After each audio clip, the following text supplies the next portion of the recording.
Muy bien, pues continuamos con la pregunta de cómo identificar a los fuertes, es decir, a los ácidos y a las bases que son fuertes y por consiguiente también a los débiles, ácidos y bases débiles. Bueno, los ácidos fuertes básicamente son 7 ácidos particularmente que tendremos que aprendernos de memoria. Empezaremos con los más sencillos, que es el ácido clorhídrico HCl, el ácido bromhídrico también es un ácido fuerte, el ácido yodhídrico. Son 3 ácidos que están teniendo como anión o no metal a un halógeno, a un elemento de la familia 7A de la tabla periódica. Ahora también tenemos oxiácidos que son fuertes, entre ellos está el ácido clórico y su semejante, que es el ácido perclórico HClO4, así también como el ácido sulfúrico y el ácido nítrico. Estas 7 sustancias ácidas se consideran típicamente ácidos fuertes. Es decir, que yo sabiéndome, como acabo de anotar, estos 7 ácidos fuertes, todos los demás que no sean este tipo de ácidos serían entonces considerados ácidos débiles. Entonces tenemos que memorizarnos eso. Las bases es un poco más fácil porque para que una base sea fuerte únicamente necesita tener un metal que se encuentre ya sea en la familia 1A o 2A. Si se encuentra en alguna de estas familias de la tabla periódica 1A o 2A, sabemos que esto está combinado con el ion OH- o el ion hidróxido. Entonces son bases fuertes, ¿no? Por ejemplo, el hidróxido de sodio, que ya hemos comentado, también conocido como la sosa, es una base fuerte, ya que el sodio, que es un metal, está en la familia 1A de la tabla periódica. Si consideramos entonces también el hidróxido de magnesio como otro ejemplo, bueno, pues es otra base fuerte, ya que el magnesio, que es el metal que tiene esta base, se encuentra en la familia 2A. Pero si colocamos al hidróxido de aluminio, por ejemplo, esta base ya no es una base fuerte porque el aluminio, que es el metal, ya no se encuentra en la familia ni 1A ni 2A, sino se encuentra en la 3A, por ejemplo, ¿no?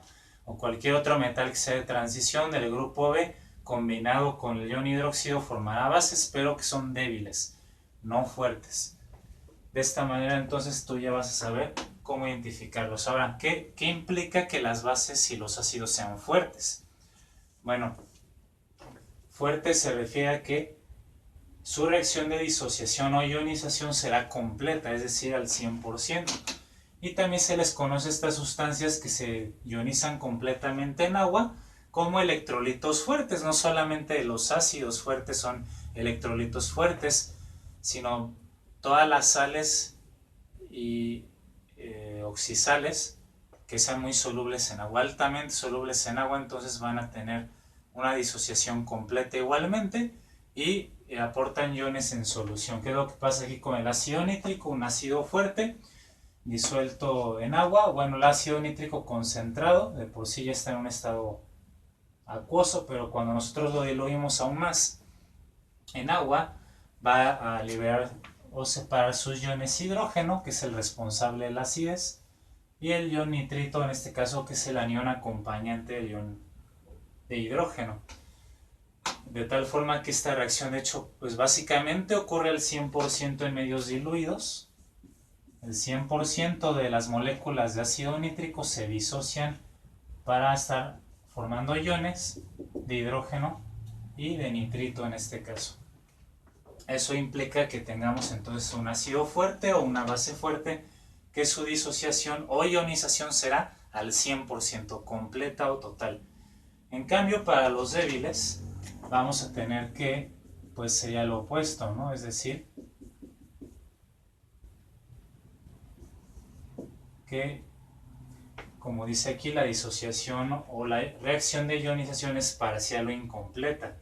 Esto nos va a llevar al concepto también de que son electrolitos débiles. No se disocian totalmente, sino un porcentaje únicamente menor al 100%.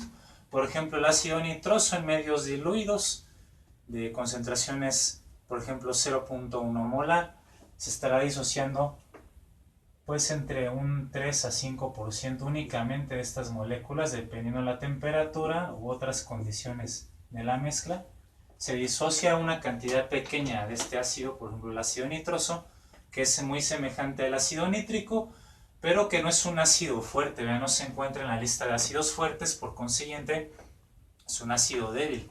Y los ácidos débiles, así como las bases débiles, se van a disociar, sí, pero porcentajes mucho menores al 100%. De tal manera que la concentración de iones de hidrógeno, pues también va a ser mucho más baja que en un ácido o una base fuerte, ¿no? Bueno, en el caso de las bases, la concentración de iones hidróxido o H-, pues también va a ser mucho menor para las bases débiles. Entonces ese es el concepto que tenemos que recordar, ¿no?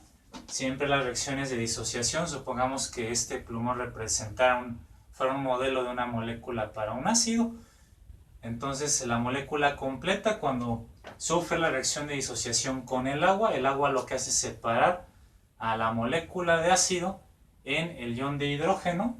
Por ejemplo, podría ser el tapón, ya que el ion de hidrógeno es más pequeño, y su anión que está acompañándolo se quedan separados.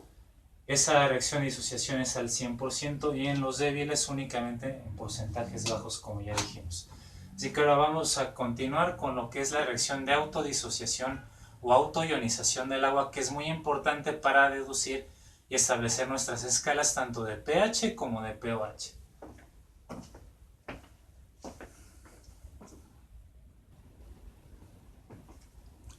Entonces tenemos la reacción de autoionización del agua. ¿Qué ocurre con el agua pura?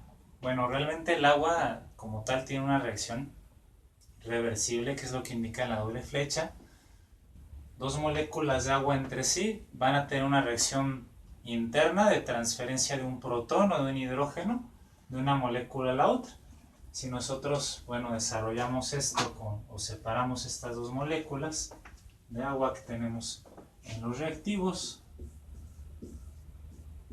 resulta que entonces una de las dos moléculas de agua transfiere un ion de hidrógeno, un ion H+, a la otra molécula, y entonces esta molécula que recibe el hidrógeno actúa como una base.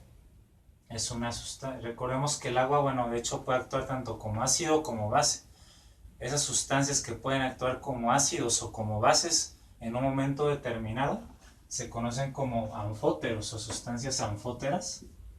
Entonces el agua es un anfótero, es decir, una sustancia que puede actuar tanto como ácido o como base. En este caso una molécula actúa como el ácido al donar el hidrógeno y la otra molécula al recibir ese ion de hidrógeno actúa como la base, generando entonces un ion hidronio, el H3O+, y el ion hidroxido que proviene de la molécula que pierde el hidrógeno. Entonces, ¿qué está ocurriendo con el agua? Se está separando en iones, un ion de hidronio y otro ion de hidróxido, y eso se conoce como la autoionización del agua o autodisociación del agua también. Este proceso se puede abreviar con una sola molécula de agua, donde podríamos decir que se separa tal cual esa molécula o esa única molécula de agua en dos iones, el hidrógeno, que es el que sabemos tiene el carácter ácido, al igual que el ion de hidronio nos va a dar un carácter ácido, y otra vez el ion de hidróxido, que como sabemos el ion de hidróxido tiene un carácter básico o alcalino. Entonces lo que ocurre con las sustancias que se disuelven en agua es que aumentan la concentración de un ion o del otro. Si es un ácido estaremos hablando de que aumenta la concentración de iones hidrógeno en ese medio líquido, en ese medio acuoso. Si es una base estaremos hablando de que ahora la concentración aumenta, esta concentración, ¿sí?, de iones de hidróxido. Entonces una vez que ya entendimos que el agua se puede disociar a sí misma o se puede separar ella misma en dos iones, tanto hidrógeno ácido como hidróxido básico, vamos a ver un concepto importante. A 25 grados centígrados se establece lo que es la constante de equilibrio. Es un tema que tiene que ver con equilibrio químico, que también ya estará disponible en este canal, el tema de equilibrio químico, y se maneja este símbolo como K, constante W de agua en inglés, Kw, es el producto de la concentración de ion de hidrógeno, la concentración molar, de hecho, es lo que indican los corchetes, y en química los corchetes siempre les van a indicar concentraciones molares, no porcentuales, no normales, no molales, sino molares, moles por litro o mol por litro. Y también la concentración molar de iones de hidróxido, se van a multiplicar esas concentraciones, siempre van a dar un valor constante, que es el de, que ven aquí, 1 por 10 elevado a la menos 14. O sea, realmente lo que nos indica este número, vean, 10 a la menos 14, pues es un número sumamente pequeño, o 1 dividido entre 10 a la 14, por ley de exponentes, nos indica que las concentraciones de iones, al multiplicarse, de hecho, son muy bajas, son muy pequeñas. La gran mayoría de las moléculas de agua se encuentran así, en forma neutra, como H2O, y solamente un pequeño porcentaje está disociado o ionizado. Esos iones igualmente se pueden volver a reaccionar y dar agua, ¿no? Entonces es una reacción reversible, como ya decía. También lo que ocurre en el agua pura, bueno, es que la concentración de iones de hidrógeno y la concentración también de iones de hidróxido son equivalentes y serían de hecho la mitad de este número, exactamente 1 por 10 elevado a la menos 7. Así que entonces vamos a ver cómo se van a establecer las escalas de lo que es el pH y el pOH. Bueno, realmente no es casualidad que la escala de pH vaya de 0 a 14, o igualmente la de pOH, sino que tiene una razón y aquí lo vamos a ver justamente. Se define como pKw, ¿sí?, a esta función matemática o esta ecuación matemática, el menos logaritmo en base 10 de Kw de la constante de ionización del agua, que ya la tenemos aquí reportada en la literatura, de 1 por 10 a la menos 14. Entonces cuando yo sustituyo eso, pKw, ahorita lo vamos a interpretar, es igual al menos logaritmo de este número, 1 por 10 a la menos 14. Como el 1 al multiplicar no nos afecta en nada, únicamente puedo poner de 10 a la menos 14. Estas constantes son adimensionales, realmente no se les maneja unidades como tal. No necesitamos ahora calculadora porque el logaritmo base 10 con el exponente de base 10 se eliminan al hacer operaciones contrarias. Queda menos este exponente, que es menos 14, y por lo tanto esto implica que pKw es igual a menos por menos, queda más 14, y este pKw lo que nos va a estar de entrada proporcionando son las escalas tanto de pH como de pOH. La escala de pH, al igual que la de pOH, va a ir del 0 hasta el 14. La mitad es el 7, donde justamente en el pH de 7, 7.0, tenemos una región que corresponde a un pH neutro. Antes de 7, hablando de pHs, cuando medimos pHs vamos a obtener un ácido. Sustancias ácidas menores de 7, como ya decíamos desde el video anterior, sustancias básicas o alcalinas, tienen un pH, un valor de pH mayor de 7 unidades. Así que tenemos las regiones de la escala de pH ubicadas, identificadas de esta manera. La fuerza de los ácidos van a ser más fuertes conforme aumenten la concentración de iones de hidrógeno, como acabamos de ver. Y eso va a ocurrir cuando los valores de pH sean menores. Ahí vamos a tener los ácidos fuertes. Ácido fuerte. Alejándonos del punto neutro, digamos, y con las bases al revés van a aumentar su fuerza conforme el pH sea más grande. ¿Sí? Entonces la fuerza de las bases va a ser mayor, igual, véanlo así, conforme nos alejamos del neutro, conforme nos alejamos del pH de 7, son más fuertes tanto ácidos del lado izquierdo, valores menores, como bases del lado derecho o mayores. Y tenemos otra escala que, bueno, se usa menos, pero que también tenemos que conocer, que es la del pOH. La escala de pOH es útil en los cálculos precisamente con bases, porque lo que mide el pOH realmente, como se ve en el video del cálculo de de pH sin calculadora, pues nos va a dar la concentración de iones hidróxido, o toma en cuenta la concentración de iones hidroxilo que proporciona la base. Pero aquí es al revés, antes de 7, bueno, igualmente el 7 es neutro, antes del 7 tenemos que sería básico, después de 7 sería ácido. ¿Sí? Únicamente esto está al revés.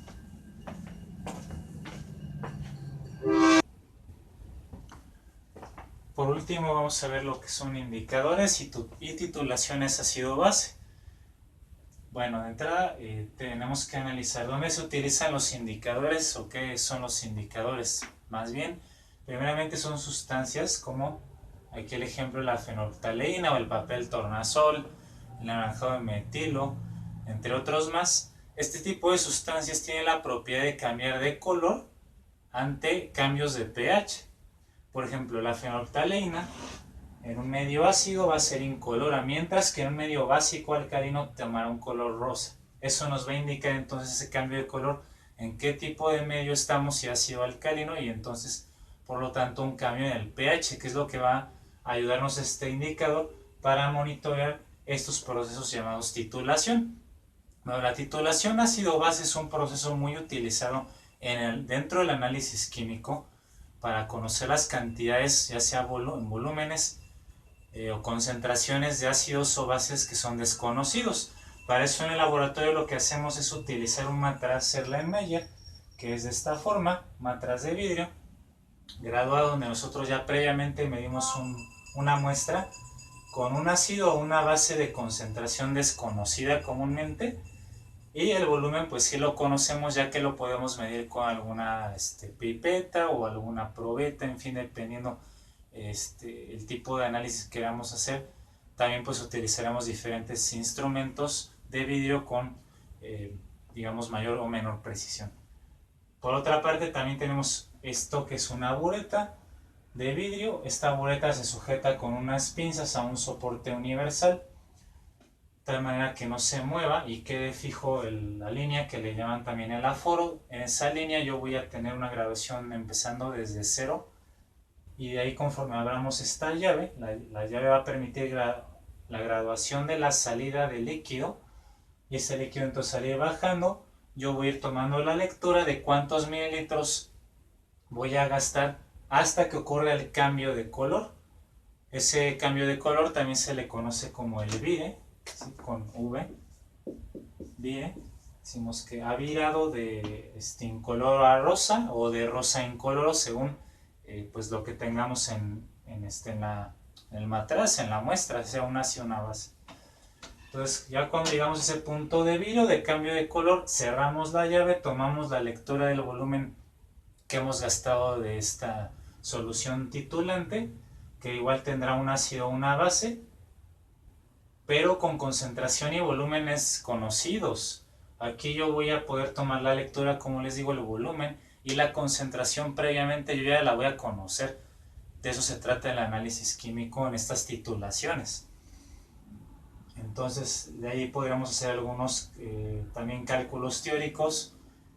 Si nosotros queremos antes de hacer la titulación tener una idea de cuánto volumen vamos a gastar, o al revés, ¿no? ¿Qué concentración vamos a obtener de acuerdo a lo que nos dio el experimento? En fin, la pregunta aquí se va a resolver en base a esta ecuación que rige los procesos de titulaciones en ácidos y bases.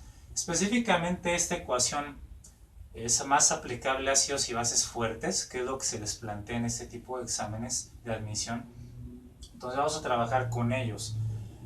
Como aquí esta pregunta parecida a la que ha venido anteriormente en otros exámenes, dice ¿cuántos mililitros de ácido clorhídrico 0.2 molar se requieren para neutralizar o que reaccione completamente una muestra de 20 mililitros de hidróxido de sodio que es 0.1 molar? Bueno, aquí ocurre en estas titulaciones de ácidos y bases una reacción de neutralización.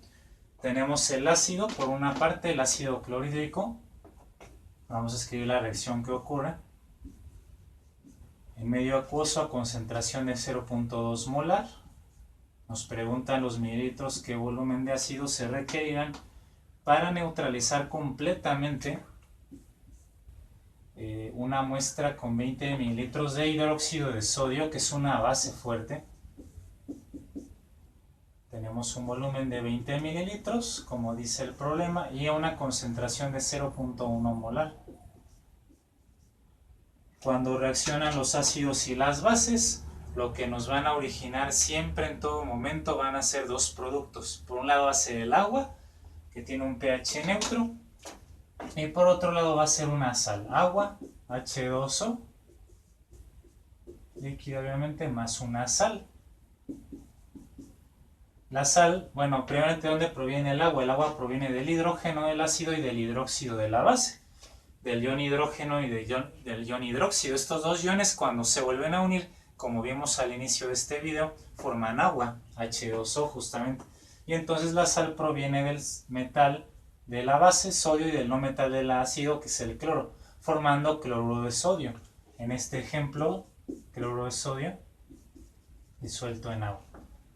El pH de estos productos básicamente es 7, por eso se le llama que es una reacción de neutralización, porque ya el ácido pierde sus propiedades originales, la base también pierde sus propiedades originales y ahora se transforman en sustancias diferentes que son neutras. Ahora ya no son ácidos ni bases, sino neutro. De ahí el nombre de reacción de neutralización. Muy importante que eso se lo aprendan de memoria, porque las reacciones de neutralización pues son uno de los temas más básicos en la química también de ácidos y bases.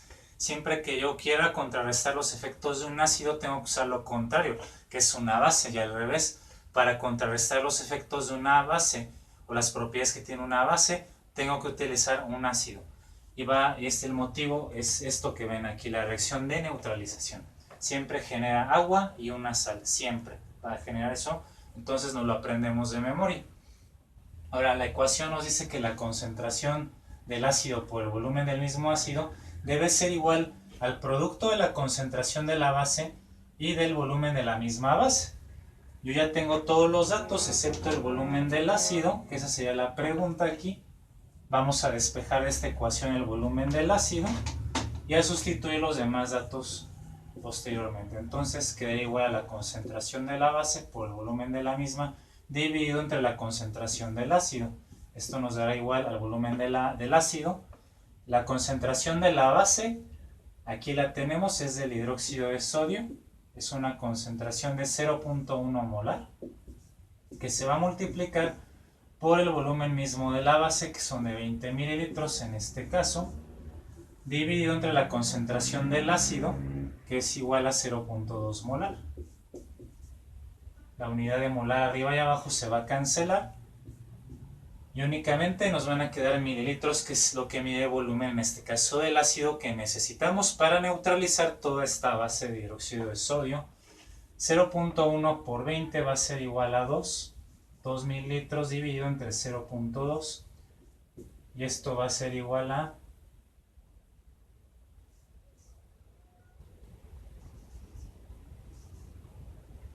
4 mililitros. Se los decimos. O sea que vamos a necesitar un volumen en total de 4 mililitros para nosotros poder neutralizar toda esta